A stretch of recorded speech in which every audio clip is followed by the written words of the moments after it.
the restless tides, flowing in and out 4 tides a day. A firm thinks it's time to harness all that energy.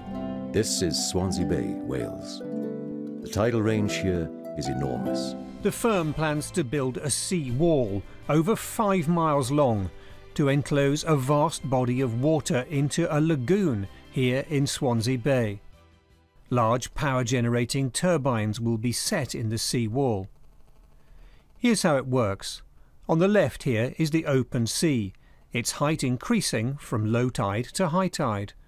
The sea wall holds the rising tide out of the lagoon on the right.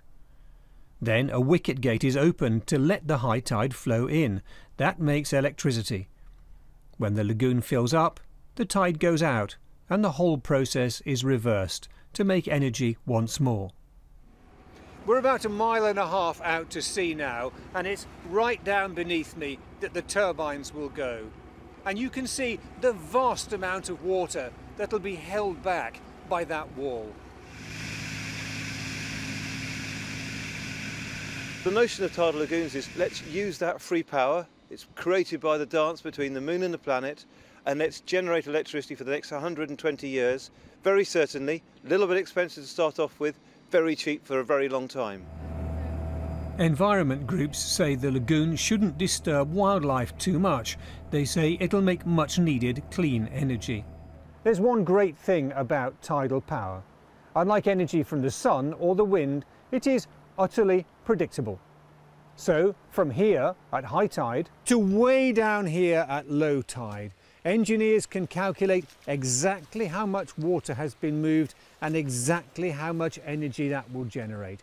And the power firms really value that certainty. But one group is concerned, the anglers.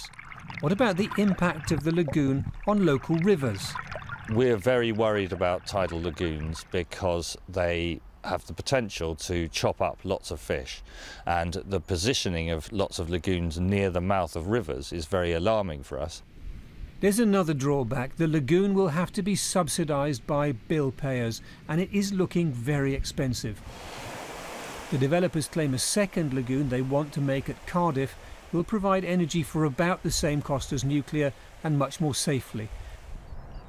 Ministers are committed to getting almost all our electricity from low-carbon sources.